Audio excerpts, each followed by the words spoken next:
Yo, what's up? Welcome to my video. My name is Mohaymin, and in this video I'm going to talk about how I started London and what the story is behind it. Make sure you stay until the end so you can find out how you can get yourself one of these not for sale caps. We don't sell these, we only gift them to clients that spend a lot of money with us. So this might be your best chance to get one if you haven't done that. Yeah, enjoy the video.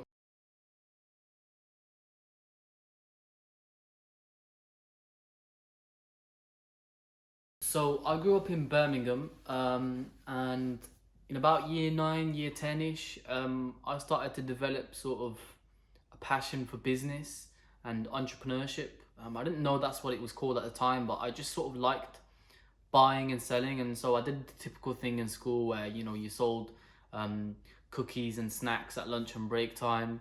Um, but I also sold some luxury designer clothes as well through BBM at the time.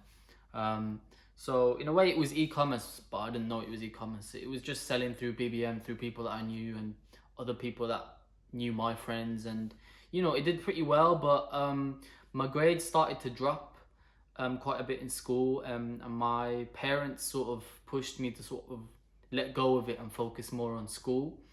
So that's what I did. I focused more on school in my GCSEs. I did okay. In my A levels, I did pretty well, and I was sort of ready to go to university. And I decided that I wanted to move into an environment where I could be really inspired and meet the right kind of people that would sort of push me to sort of do my own business, help me out.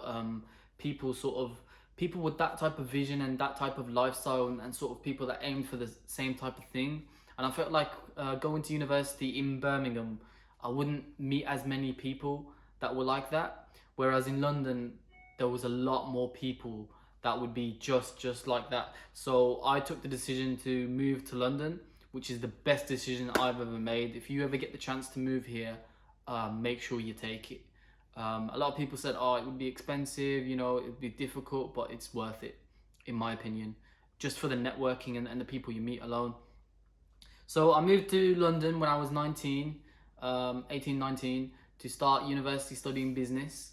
And so I started, and I met a lot of people from so many different backgrounds, and different sort of upbringings and lifestyles. And, because you're at a business school, which is quite international and has quite a good name, there's a lot of international students that are sort of coming from families who have sort of companies worth billions and hundreds of millions that send their kids to study business so that when they go back they can take over and run the company. So I met a lot of people like that. I met people who are members of royal families. Just loads of different people with completely different upbringings to mine, but all of them had generational wealth, and all of them had an appreciation for art and design and luxury. And I noticed that a lot about them. They had sort of you know a look about them, an aura about them, from the brands that they wore and the clothing and accessories that they had, sort of that kind of told you about them before you'd even spoken or met them. And I thought that was really, really interesting. And sort of linking back to when I was in school, when I used to sell sort of designer clothes and stuff, I noticed the same thing then. Like, people would chase me to pay me a lot of money to buy, a coat or some jeans just because they say, True Religion on them, or Moncler, or a brand name. Well, when I thought, you can get the same quality jeans or whatever, and pay like a fraction of the cost from a normal store. So I thought to myself, like, wow, if I learnt how to sort of create a brand and create a name whereby whatever the product I sell, as long as it's a decent product and I put my name on it, it will be worth a lot more, and the value is in the name rather than the functionality of the product. I thought to myself, if I could crack that code and learn about, building a luxury brand name, then I think that I could be really, really successful. And sort of, I sort of had these thoughts in the back of my mind. At this point, I'd never thought of sort of London or anything like that. I just sort of thinking of loads of business ideas, and this was something I had in my mind, and I started hearing about loads of other brand names like Richard Mille, Cartier, Hermes, and all these sort of artistic design based luxury brands, and I was like, that's it. It seems really fun. It's something I was interested in. It's something I wanted to buy. And I was like, it would be cool if I sort of learned how to do something like that. So I thought to myself, that's when I started getting the idea of London. I was like, it would be really, really cool if I could make a brand um, where it would give people that same type of aura and that same sort of confidence. But it would be a brand that I made, and it would be my name or my initials. And I just thought that would be really, really cool. And and frankly, I wanted the products that I ended up making. I wanted something like that. I couldn't afford to buy them, so I just made a company selling them. But yeah, I just wanted to give people that same sort of feeling. I thought it'd be really cool to make a brand name that does the same thing and gives people that aura, but it would be something new, something a bit different. So yeah, end of my first year of uni, I started planning sort of what the name would be, what the product would be, trying to find suppliers. I didn't really have any money. I worked like a part-time job for a month or a month and a bit, but I really hated it. It was like telephone fundraising or whatever. So I made a bit of money from that, but obviously it was not enough to invest and buy stock and marketing, all these things. I have no idea what to do at that time. There's just like a million different things. But I came across this thing called drop shipping, which I saw on YouTube. And it's basically whereby you don't have to buy in bulk, you just buy per piece that is made that you then go and sell. So I did that, and I was lucky enough to find sort of a supplier that had good quality. They could personalize it, and they can pretty much do everything I wanted to do. So I went with that. And so second half of 2018, we launched. I say we, it was just me. And nobody really brought in the first few months, and I didn't know what I was doing. And to be honest, uni started up again. It was September time. It was my second year, and I just focused more on uni, and it was more of sort of like a side thing. But then Black Friday came about, and saw a little notification on Black Friday like a few days before, and I was like, well, Black Friday, what's all this about? I was like, oh, whatever, I'll just I'll put a little discount code on and see what happens. And it went absolutely crazy. I made more on that one day, Black Friday, than I had the previous few weeks. And it was so crazy to me. I was like, hang on, like maybe there is something here that I can do. Because at this point, I'd launched and I was excited, but I sort of started to lose the hope and the vision. I didn't know what I was doing. I was just 19 years old and, starting this brand, starting this company. I had no idea what I was doing. Nobody had done anything like that around me. So I was like, a bit lost. But that Black Friday gave me that push and that confidence, and it made me think, hang on, there's something here if we can, push through and really learn. So I started to really sort of start researching and reading. I started reading a lot of books, which I recommend so much, changed my life. Reading books, listening to podcasts, studying other luxury companies and brands, studying how they succeeded, studying how they failed as well. There's a million different ways you can succeed, but people tend to fail for the same few reasons. So started studying that and trying to avoid those whilst learning how to succeed as well. And so I just started doing a lot of that, and I sort of discovered about social media content marketing, Facebook ads. I discovered the power of sort of working with people that have influence and a following, and sort of getting them to review your products and talk about your products to their audience. And I started building up a bit of momentum. And yeah, so things started to pick up a little bit. This is 2019 now we're talking.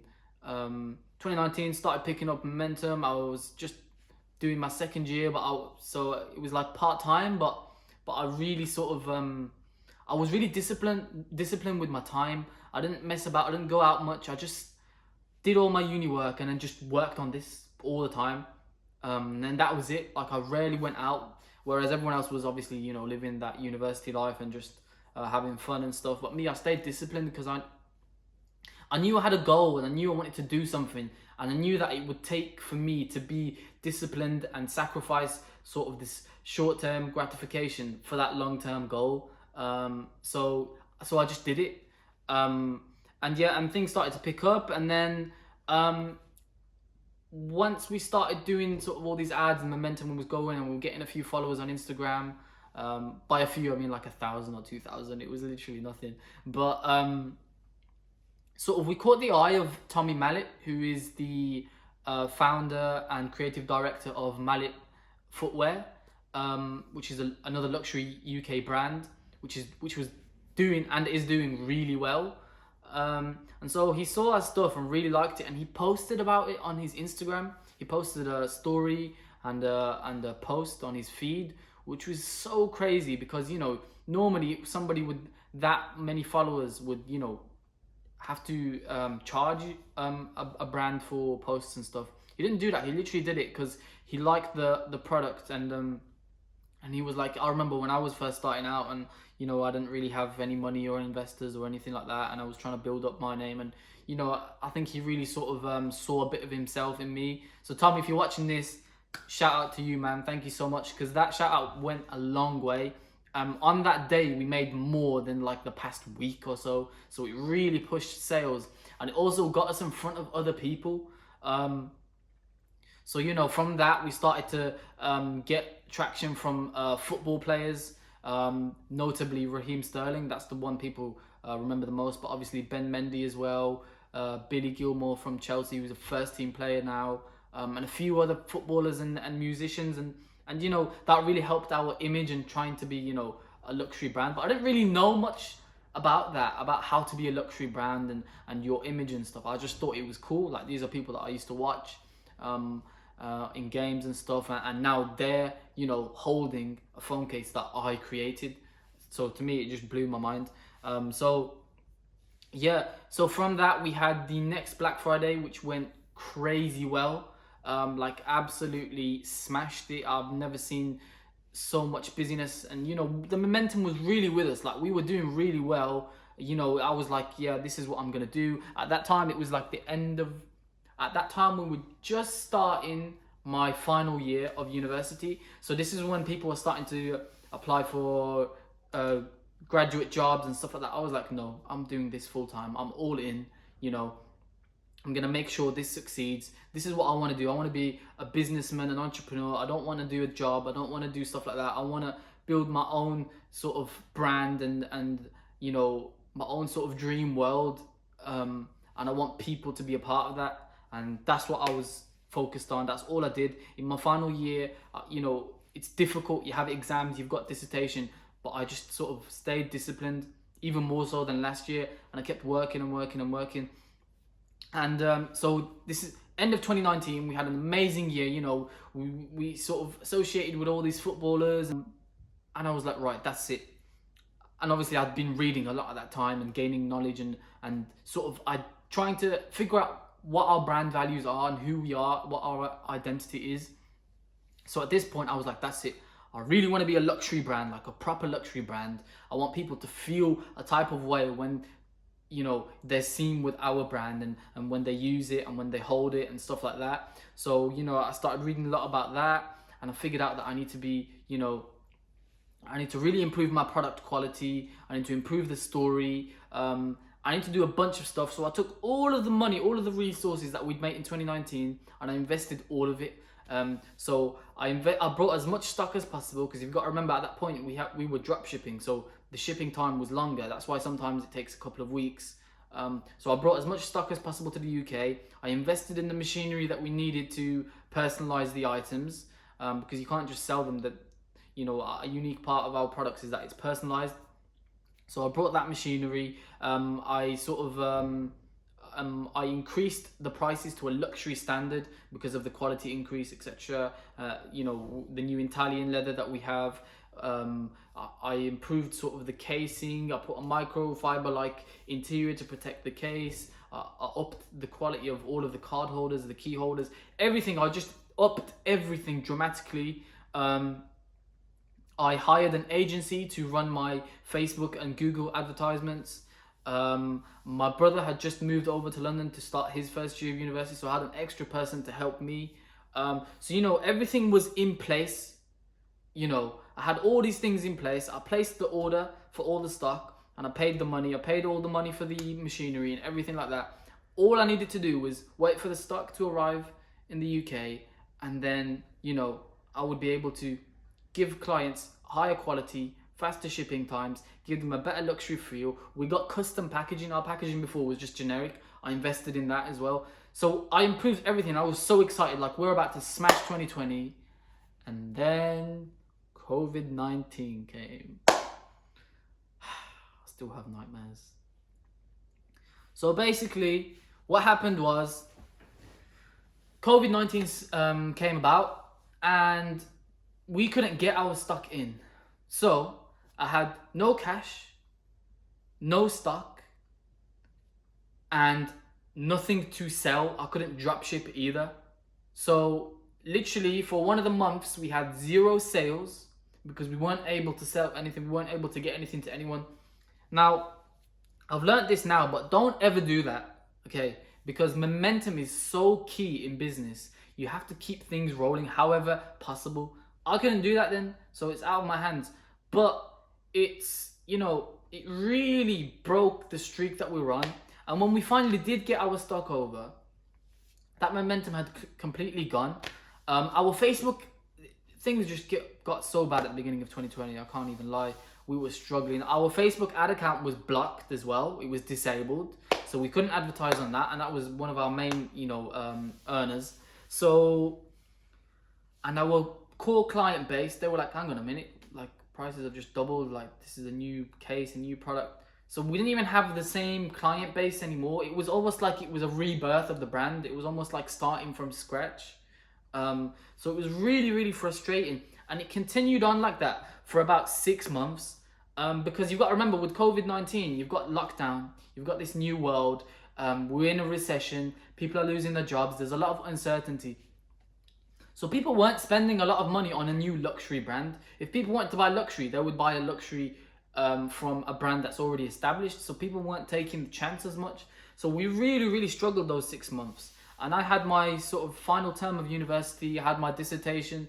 So it was a lot of stress, a lot of work. And like I said, I didn't apply to any jobs for after university. So it was, either this or nothing. So, it was difficult, but I just kept going. And this is like one of my biggest pieces of advice is when you hit that big roadblock, you just have to keep going no matter what. You just gotta work until you get to the success, because it's there.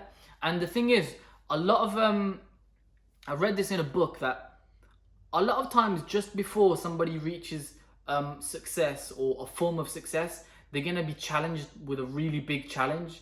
And a lot of people, 99% of people, that's when they give up. Whereas if they stayed on a little bit longer, they would have got through that difficult patch. So the first 6 months of 2020, even 7-8 months, was really, really difficult. Like, and at this time, I obviously did my dissertation, which I did about a luxury branding. I got first in it as well. Okay, I'm gonna cut that out. But yeah, I got first in that as well. And so what I did was, I had all this time. It was lockdown. I was at home. I worked 60+ hours every week. Yeah, no days off for that whole summer, the whole time. As soon as I finished my uni exams, up until today, I'm working 60+ hours, sometimes 70 hours a week. But it was difficult because at that time we were losing money. We were losing money. Sales were nowhere near as where they were the year before. I've got all this stock sitting around. I've just invested in this machinery. So things weren't going well. And I've hired this agency and I've got all this money piled up, sort of caught up in stock and machinery. You don't have much money left for marketing and advertising. And when you're in a recession and you're trying to be a luxury brand, you need money to sort of push that luxury image and get new clients. So we were struggling, but I was working like hell anyway. I was like, this is it. If this thing fails, I want to be able to come out of it saying, I've tried everything I possibly could. I put my blood, sweat and tears into this and it failed. So that's that. So I don't want to leave anything on there. It was Mamba mentality, and I remember this is when Kobe Bryant just passed away. So I was watching a lot of his videos of his mentality, and I was like, yeah, this is what I'm on, and that's what I was on, and still am. And then, sure enough, all that hard work started to pay off in the last quarter of 2020. Black Friday, and just that Christmas busyness and gifting period. It was amazing for us. We smashed it. We did so well, alhamdulillah. New clients and happier clients, and people were appreciating the quality that we improved. They were appreciating that we released a new art collection as well, where we collaborated with a painter, and we were starting to really sort of build that luxury image. And now, 2021, the story continues. We are literally growing month by month. We're back to that sort of momentum that we had before, except now I'm like 10 times smarter in this industry. Like, I know a lot more about what I'm doing. I've built the fundamentals. They're strong. I've built systems for every process, operationally, logistically, in marketing. So that sort of difficult period and difficult year really made me a better businessman. And that is priceless. So if there's this one thing to take away from this video, right? If you have an idea or a business or a dream or anything that you want to do, right? Go in with the mentality of, no matter what, even if this completely fails, I'm still winning because of what I learn. And even if that specific thing isn't, successful for you, then what you learned from that might put you in a better position for success in the future. So you need to go for it, especially if it's something you enjoy and you dream of. You need to do it, especially if you're young. Right now, we're in lockdown in the UK. The world isn't looking great. Okay, the job market is difficult right now. This is your chance. Go for it. Even if you fail, you're young and there isn't much else to do anyway. So just go for it. That's my advice. So yeah, thanks for getting to the end of the video. That was an overview of how I started London and the story behind it. I've missed out so many stories and details, but I just didn't want to make it too long for you guys. But yeah, like I say, I'm right at the beginning of my journey. I'm literally 2.5, 3 years in. And my goal is to be a global luxury brand. So hopefully you guys will join me on the journey getting there. I'm going to try and upload a lot more on YouTube. It's a bit difficult because it takes a lot of time, but I upload almost every day on Instagram, sort of behind the scenes, brand related stuff, the design process, etc., etc. So follow me on there. DM me on there if you've got any questions. I do reply.